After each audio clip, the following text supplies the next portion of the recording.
KMS news, आपलं कराड, आपला आवाज.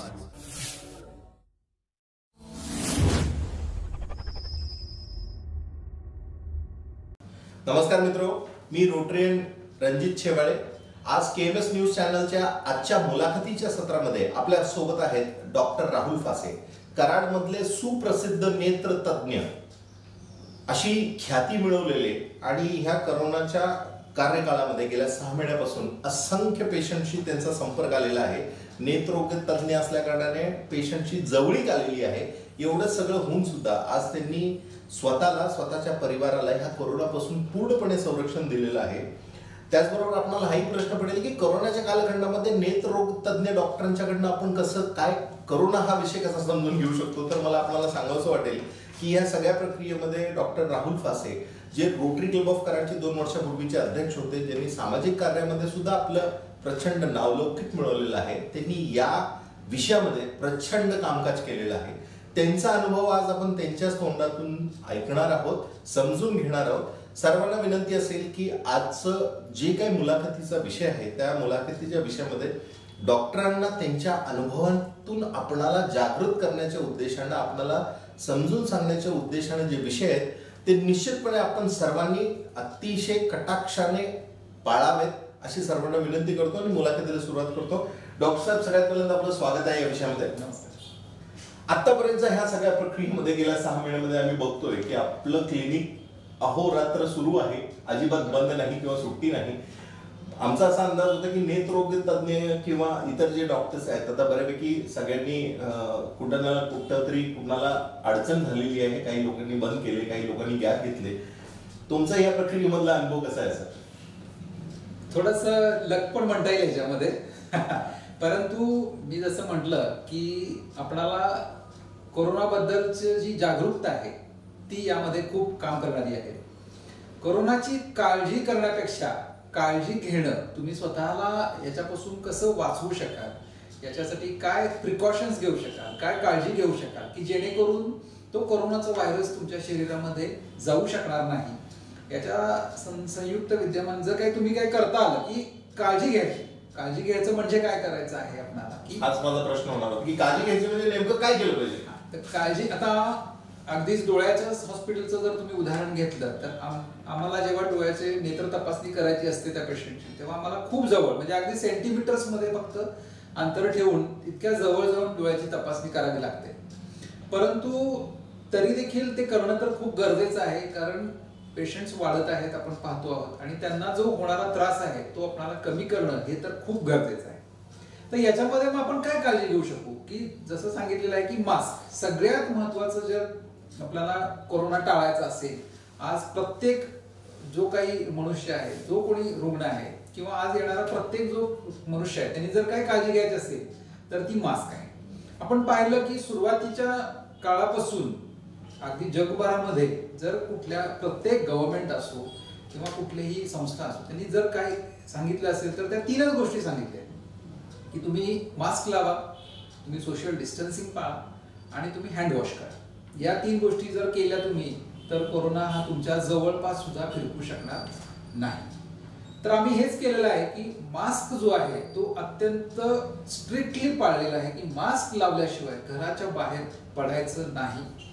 त्याही पेक्षा महत्वाचं काय आहे की तुम्ही मास्क एकदा लावल्यानंतर त्याला हात नाही लावायचा मास्कला. तुम्ही जर पाहिलं तर आपण मास्क लावतो पण सतत सारखा हात आपला मास्कला टच करत असतो, मास्क खाली करतो, मास्क वर करतो, पण त्याचा सगळ्यात जास्त धोका होत असतो की तुमच्या हाताचे जे काही व्हायरस असतील ते तुमच्या श्वसन नलिकेमध्ये जाऊन कोरोनाचं इन्फेक्शन होण्याची शक्यता खूप जास्त आहे. सो तुम्ही मास्क एकदा तुम्ही लावताना तो बाजूचे जे त्याचे बंद असतात त्याला धरून तुम्ही कानाच्या मागे अडकवा, नाकावर इथे टाईट करा तो, आणि सगळा इथे भाग जर कव्हर केला की पुन्हा त्याला हात लावायचा नाही. घरातून बाहेर पडताना जर तुम्ही एकदा मास्क लावला की तो घरात येईपर्यंत काढायचा नाही. हे जर स्ट्रिक्टली पाळलं तर निश्चित मी तुम्हाला सांगतो की कोरोना हा तुमच्या जवळपास देखील येऊ शकणार. फारच महत्वपूर्ण आहे डॉक्टर साहेब, आणि आपण गेल्या 6 महिन्यापासून ऐकतोय, पण तरी सुद्धा आज तुमच्याकडनं पुन्हा ऐकायला मिळतंय. म्हणजे कुठेतरी तुम्हाला जाणवते की समाजामध्ये लोक हे फॉलो करत नाहीत. ही जी तीव्रता तुमच्या बोलण्यातनं निश्चित या ठिकाणी समोर आली. या सगळ्या प्रक्रियेमध्ये आपण आतापर्यंत बघतो की करोनाच्या कार्यकालामध्ये लोक कामकाज वगैरे करतात. सगळ्यात बेसिक गोष्ट आहे की करोना मला झालाय हे लोकांनी कसं समजून घ्यायचं. कारण का आता असं जाणवतंय की बरीचशी लोक, त्यांना माहिती नसतं त्यांना करोना झालेला आहे, आणि ती लोक समाजात फिरत असतात आणि जे आपण सो कॉल्ड कॅरियर म्हणतो ते होत असतात. तर ह्याचे सिम्पटम्स आतापर्यंत आपण माहिती आहे की ताप आला किंवा खोकला आला तर हे सिम्पटम्स आहेत, त्याविषयी आपण काय सांगाल? सगळ्यात महत्वाचं काय आहे की सिम्प्टोमॅटिक पेक्षा सुद्धा असिम्प्टोमॅटिक पेशंट जे असतात ते जास्त डेंजरस असतात. जे असिम्प्टोमॅटिक कॅरियर आपण म्हणतो की कुठलाही त्रास नसताना जर त्यांना असेल तर ते आपण त्रास नाही म्हटलं की आपण घरात बसणं टाळतोच आणि आपण फिरतो. तर पहिले आपण सिम्पटम्स कडे जाऊयात. साधारण आपण जर कुठल्याही फ्लू सारखेच सिम्पटम्स कोरोनामध्ये देखील आहे, कारण हा देखील एक व्हायरल इन्फेक्शनचाच पार्ट आहे. जसं फ्लू मध्ये आपल्याला माहिती आहे की अंग दुखतं, ताप येतो खूप. फक्त याच्यामध्ये करोनाच्या याच्यामध्ये एक आहे की ताप जो येतो तो हा हाय ग्रेड फीवर आहे. अच्छा. खूप जास्त प्रमाणात अंग गरम होतं पेशंटचं. अशक्तपणा जो आहे तो खूप जास्त जाणवतो. म्हणजे काही पेशंट्स तर सांगतात की आम्ही अगदी उठून दरवाजामध्ये सुद्धा बाहेर जाऊ शकत नाही. साधं कुठे असं टॉयलेटला जायचं म्हटलं तरी त्यांना तिथपर्यंत पोहोचणं सुद्धा जमत नाही. इतका प्रचंड अशक्तपणा त्या पेशंटच्या मध्ये आलेला असतो. त्यांची जी अंगदुखी आहे ती खूपच सिव्हिअर आहे. म्हणजे आपल्याला म्हणतो की मला अंग काय दुखायचं काय वेगळं नाही आहे, परंतु करोना झालेले जो पेशंट आहे त्यांना जर तुम्ही विचारलं की तुम्हाला नक्की काय, तर ते सांगतात की हे अंगदुखी वेगळी होती बरं का, आतापर्यंत मला असं कधी अंग दुखलं नव्हतं. घसा दुखणं हे मात्र खूप वेगळं आहे. घसाही दुखतो, पण ह्याच्यामध्ये देखील घसा दुखण्याचं प्रमाण खूप जास्त आहे. काही लोकांना हे सगळं न होता फक्त पाठ पण दुखत असते, म्हणतात मला पाठ दुखते फक्त. काही ह्याच्यामुळे लोक असं करतात की काही ऑर्थोपेडिक सर्जनकडे जातात की माझी पाठ का दुखती आहे, माझी कंबर का दुखती. तर ह्या थोड्या हलक्या स्वरूपाच्या ह्याच्यामध्ये असू शकतात सिम्पटम्स, पण त्यामध्ये देखील काही वेळेला कोरोनाची लागण झालेली असते. त्याचबरोबर अगदी अर्ली स्टेजेस मध्ये तुम्हाला वास यायचं पूर्ण बंद होतो, तुम्हाला चव लागत नाही बिलकुल. म्हणजे वास यायचं बंद म्हणजे लिटरली लोक काही सांगतात की तुम्ही उदबत्ती जवळ जरी धरली तरी सुद्धा त्याचा वास येत नाही, इतकी त्याची तीव्रता जास्त आहे. किंवा तुम्ही कुठलंही तिखट किंवा अगदी कारलं जरी तोंडात धरलं तरी त्याची सुद्धा चव लागत नाही, इतकी ती चव गेलेली असते. आणि त्या कारणानं रुग्णांना जेवण पण जात नाही आणि मग त्यामुळे पुन्हा अशक्तपणा वगैरे होण्याची शक्यता पण. सर, मग आता तुम्ही जे सांगितलं त्याप्रमाणे की ताप खूप जास्त असतो, अंगदुखी खूप जास्त असते, म्हणजे ज्या लोकांना कमी ताप आहे किंवा कमी अंगदुखी आहे त्यांना कोरोना नाही असं समजायला पाहिजे? असं नाही होऊ शकत. कारण आज मितीला असं आहे गोष्ट की आपण एका मोठ्या साथीमध्ये, पॅन्डेमिक म्हणतोय ज्याला आपण, की ही जगभरात आहे. आणि ज्या वेळेला त्या पर्टिक्युलर एरियामध्ये साथ जेव्हा येते त्यावेळेला जरुरी नाही की प्रत्येक खूप जास्त सिम्पटम्स असणाऱ्या माणसालाच कोरोना झाला असं म्हणायचं किंवा त्याला आपण सस्पेक्ट करायचं. तर त्या जेव्हा तो रुग्ण म्हणून येईल, मग तो कुठल्याही, अगदी डोळे आले म्हणून येऊ दे किंवा पाठ दुखते म्हणून येऊ दे किंवा कंबर दुखते म्हणून येऊ दे किंवा अगदी बारीक ताप आहे किंवा अगदी साधी सर्दी म्हणून जरी तो आला, तरी पहिलं जे तुम्ही संशय घ्यायला हवा तो हाच आहे की या व्यक्तीला कोरोनाची लागण झालेली असण्याची शक्यता आहे. बरोबर. कारण तुम्ही जितकं सस्पेक्ट करणार, जितका तुम्ही संशय घेणार, तेवढे तुम्ही नंबर ऑफ पेशंट जास्त डायग्नोज करणार. आणि मी जसं मगाशी म्हणलं की असिम्प्टोमॅटिक पेशंट्स हे जास्त कॅरियर असतात, कारण त्यांना, किंवा खूप कमी सिम्पटम्स असणारे पेशंट, कारण त्यांना असं वाटतं की मला काही होत नाही आहे, मला हा दरवर्षी प्रमाणच यावर्षी देखील ताप आलेला आहे, मला फ्लू झालेला आहे. आणि ते रुग्ण बाहेर फिरत राहतात आणि हे बाहेर फिरल्यानंतर जे त्यांच्या सानिध्यामध्ये येणारे जे लोक आहेत ते मात्र मग त्याच्याबरोबर पॉझिटिव्ह घ्यायला लागतात. डॉक्टर साहेब, आता ह्या सगळ्या प्रक्रियेमध्ये बरीचशी लोकांचं असं म्हणणं आहे की मला जरा ताप आला, कणकणी आली किंवा अंग दुखलं वगैरे, तर मी कोरोनाची टेस्ट नाही केली पाहिजे, कारण का कोरोनाची टेस्ट केली की मी पॉझिटिव्ह येतो. मग घरी राहतात, 2-3 दिवस औषधं घेतात, बरी होतात. यांच्याबद्दल तुमचं काय म्हणणं? नाही, कोरोनाची टेस्ट करावी का न करावी? कोरोनाची टेस्ट ही करायलाच हवी. तुम्ही घाबरून जाऊन जर बसलात तर असं होण्याची शक्यता असते की पुढे जाऊन, कोरोना हा असा आजार आहे की तो खूप अनप्रेडिक्टेबल आहे. अशा बऱ्याच रुग्ण आम्हाला आढळलेले आहेत किंबहुना काही डॉक्टर्समध्ये असं झालेलं आहे की सुरुवातीचे 4 ते 5 दिवस काहीही त्यांना सिम्पटम्स नव्हते आणि सडनली एक दिवस ते कोलॅप्स झालेले आहेत आणि कोलॅप्स झाल्यानंतर 1-2 दिवसाच्या आत त्यांचा मृत्यू पण झालेला आहे. तर तुम्ही हे लाईटली घ्यायचं नाही आहे, तुम्ही ते डायग्नोज करा. काय होतं की काही रुग्णांमध्ये हॅपी हायपॉक्सिया नावाचा प्रकार एक आहे. हॅपी हायपॉक्सिया म्हणजे काय, तर तुमचं ऑक्सिजन प्रमाण थोडं कमी झालेलं असतं पण ते ग्रॅज्युअली कमी झाल्यामुळे होतं काय की त्या रुग्णाला त्याची सवय लागते की एवढ्या छोट्या कमी प्रमाणाच्या ऑक्सिजन मध्ये पण तो व्यवस्थित काम करू शकतो आणि हे मात्र खूप डेंजरस आहे. त्यामुळं तपासणी केली म्हणजे मला कोरोना झालाच असं नाही आहे. आणि तुम्ही जर पाहायला गेलं तर ज्या प्रमाणात टेस्टिंग केलं जातं आणि ज्या प्रमाणात येणारे पॉझिटिव्ह रिपोर्ट्स बघितले तर ते खूप तफावत आहे दोन्हीमध्ये. साधारण 1000 लोकांचे सुरुवातीला जेव्हा आपण सॅम्पल्स घ्यायचो तेव्हा त्यातले 200 किंवा 300 पॉझिटिव्ह यायचे. तर हे पॉझिटिव्ह यायचं असं गृहीत धरायचं नाहीये की मी टेस्ट केली म्हणजे मी पॉझिटिव्ह येणार असं नाहीये, परंतु टेस्ट केली तर तुम्ही सेफ होणार हे नक्की आहे. म्हणजे की जर का आपल्याला काही त्रास होत असेल तर आपण ताबडतोब डॉक्टरकडे गेलं पाहिजे आणि डॉक्टर सांगतील त्या पद्धतीनं कामकाज केलं पाहिजे, बरोबर ना, की जेणेकरून तुम्ही स्वतःला सेफ करता. बरोबर आहे. आता या प्रक्रियेमध्ये आपण बऱ्याच वेळेला म्हणतो ते कोमॉर्बिडिटी हा एक प्रश्न येतो किंवा शुगरच्या पेशंटला याचा त्रास जास्त आहे. नेमकं करोना कुणाला जास्त घातक आहे, थोडक्यात काय सांगायचं?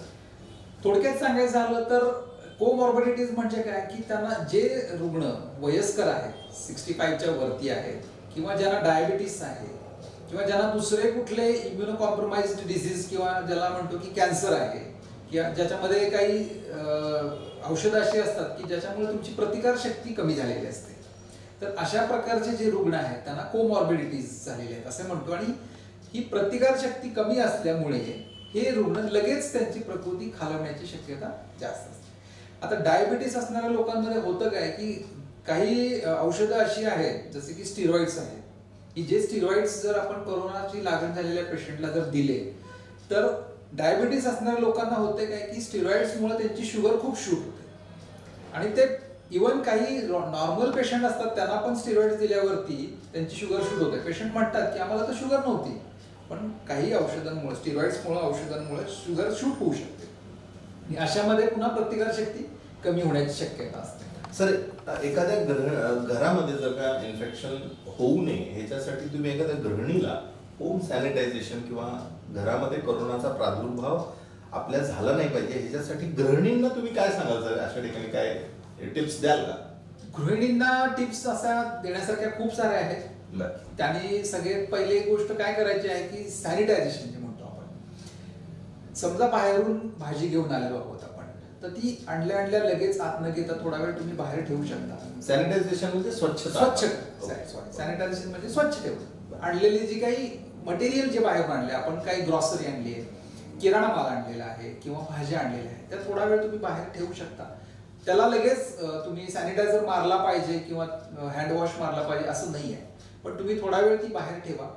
त्याच्यानंतर ती घरात घेतल्यानंतर आधी रनिंग वॉटर खाली ती स्वच्छ धुवा. समजा भाजी आहे तर साधारण नळाच्या पाण्याखाली, वाहत्या पाण्याखाली ती स्वच्छ धुवा, बरोबर, आणि मग तुम्ही त्याच्यामध्ये त्याचा यूज करायला घेऊ शकता.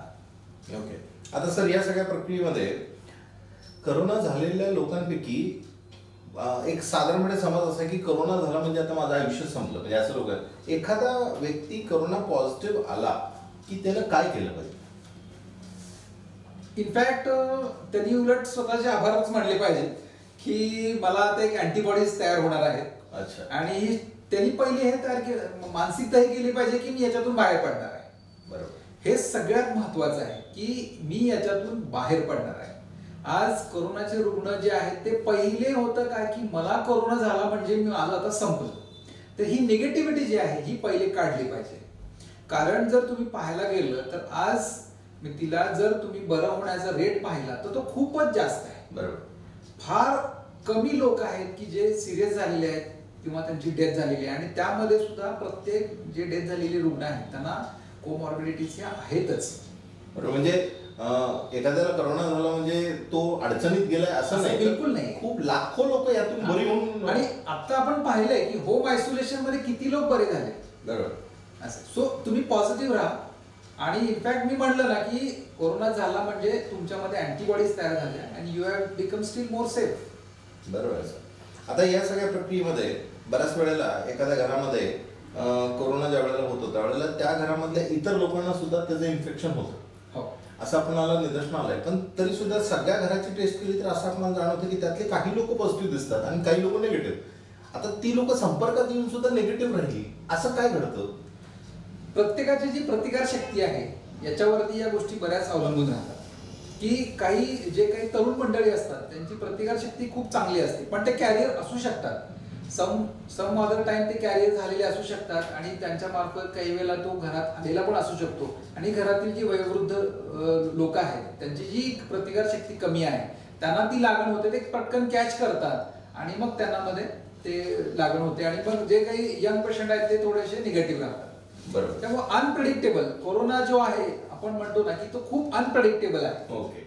असं आहे. आतापर्यंत असं प्रेडिक्शन कुठलेही अगदी हार्ड अँड फास्ट प्रूव्ह झालेले नाही. आपण ह्या कोरोनाला पहिल्यांदा संपूर्ण जग फेस करतोय, तुम्ही आम्ही महाराष्ट्र सगळा पहिल्यांदाच फेस करतोय आणि आपल्याला ही जी फार प्राथमिक स्तराची माहिती आहे, भले किती अभ्यास झाला तरी अजून तो कमी आहे असं बऱ्याच वेळेला बोललं जातं. खूप कमी आहे, खूप कमी आहे. आपण आत्ता कुठे त्याच्यामध्ये थोडस त्याची पॅथोफिजिओलॉजी समजलेली आहे, त्याच्यामधले काही नवीन ड्रग्ज आता चांगले आलेले आहेत आणि आता सुरुवातीच्या काळात आपण पाहिलं की इटलीमध्ये अमेरिकेमध्ये डेथचं प्रमाण खूप जास्त झालं. त्यावेळेला तिथे जे जे पेशंट्स ऑक्सिजन कमी झालं त्यांना पटकन व्हेंटिलेटरवर घेतलं गेलं आणि त्यांचा मृत्यू जास्त झाला. पण मीनवाईल जेव्हा आपल्याकडे आला कोरोना तोपर्यंत आपल्याला हे समजलं होतं की लगेच त्यांना व्हेंटिलेटरवर न घेता त्यांना रुटीन ट्रीटमेंट देणं किंवा त्यांना नुसतं हाय फ्लो ऑक्सिजन जरी दिलं, ऑक्सिजन नुसतं दिलं तरी पण ते स्टेबल व्हायला लागले आणि मग व्हेंटिलेटरवर घेण्याचं प्रमाण खूप कमी झालं आणि त्या कारणानं देखील आपल्याकडे भारतामध्ये जे मृत्यू दर जो आहे तो खूपच कमी राहिला. तर ओव्हर द पिरियड या गोष्टी एक एक समजत गेल्या. म्हणजे आपल्याकडं भारतामध्ये कोरोना लेट आला हे आपल्या सगळ्या समाजासाठी एक चांगली बाब आहे. याचा अभ्यास कुठेतरी झालेला होता आणि आपण बऱ्यापैकी तयार होतो ह्या प्रक्रियेत. Very good. डॉक्टर साहेब, तुमच्याकडनं मिळालेली सगळी माहिती निश्चितच प्रेक्षकांना खूप जास्त उपयोगी ठरणार आहे. जास्त वेळ घेणार एक शेवटचा महत्वाचा प्रश्न विचारणार आहे की बऱ्याच वेळेला कोरोनामधनं अडचणीत गेलेले पेशंट आहेत ते त्यांच्या लंग इन्फेक्शन, फुफ्फुसांमध्ये इन्फेक्शन झाल्या कारणाने ते अडचणीत जातात. आता असं म्हटलं जातं की फुफ्फुस किंवा लंग आपले चांगले असणे गरजेचे आहे, चांगल्या प्रकारचे असणे गरजेचे. तर हे लंग्स चांगले ठेवण्यासाठी सामान्य व्यक्ती जो समाजामध्ये लोक आहेत ह्यांनी लंग्स चांगलं ठेवण्यासाठी काय केलं पाहिजे? ह्याची काय औषधं, गोळ्या, डाएट, काय ह्याचा काय व्यायाम, ह्याच्याबद्दल काय सांगा सर? लंग्स चांगले ठेवण्यासाठी व्यायाम असं काही नाहीये, परंतु ही एक लॉंग प्रोसेस आहे म्हटलं तरी चालेल.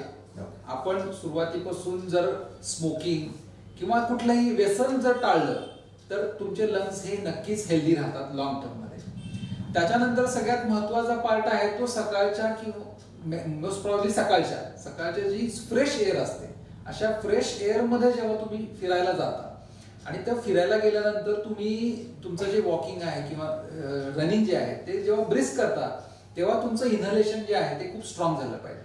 आणि मग याच्यामध्ये फुगा फुगवणं म्हणा किंवा बाहेर गेल्यानंतर खोल श्वास घेणं किंवा काही श्वसनाच्या काही एक्सरसाइजेस आहेत ज्या तुम्ही जर केल्या की खोल श्वास घेऊन तो पुन्हा सोडणं, असे जे प्राणायामच्या वगैरे ज्या एक्सरसाइज आहेत ह्या जेव्हा तुम्ही स्वच्छ एअर मध्ये केला तर तुमचं अक्षरशः पंपिंग होतं आणि मॅक्सिमम एअर तुम्ही तुमच्या लंग्स मध्ये पुल करता आणि तेवढीच मॅक्सिमम एअर तुम्ही बाहेर सोडता. तर हे जरी केलं तर एक्सरसाइज जी आहे सकाळच्या फ्रेश एअर मध्ये ही एक्सरसाइज जर तुम्ही केली, प्राणायाम केलं या याच्यामध्ये वातावरणामध्ये, तर तुमचे लंग्स, तुमचे जे फुफ्फुस आहेत ते नक्कीच स्ट्रॉंग होतील. Very good sir.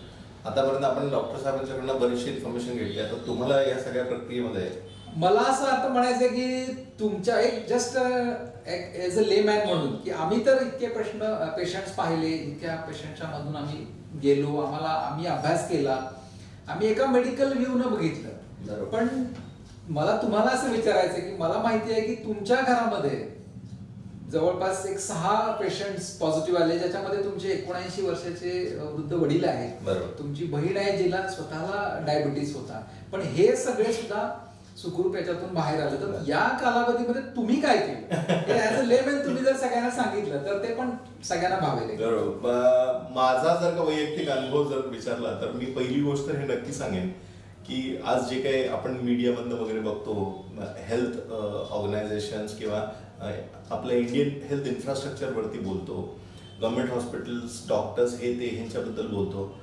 मला वैयक्तिकमध्ये प्रचंड चांगला अनुभव या क्षेत्रामधला आला बघा. करोना माझ्या घरामध्ये माझ्या सगळ्यात पहिल्यांदा वडिलांना थोडासा हलकीशी कणकणी आली आणि बहिणीला एक दिवस ताप येऊन गेला. मी इनफॅक्ट त्यावेळेला पुण्याला होतो, पण मला हे ज्यावेळेला फोनवरनं समजलं मी इमिजिएटली पाठीमागं आलो आणि मी सगळं डॉक्टरांच्या म्हणजे इनफॅक्ट राहुल सरांच्या गायडन्स थ्रूच काम करत होतो. तर मी प्रत्येक गोष्टीवरती संशय घेणे हे मी गेल्या 6 महिने लक्ष ठेवून होतो.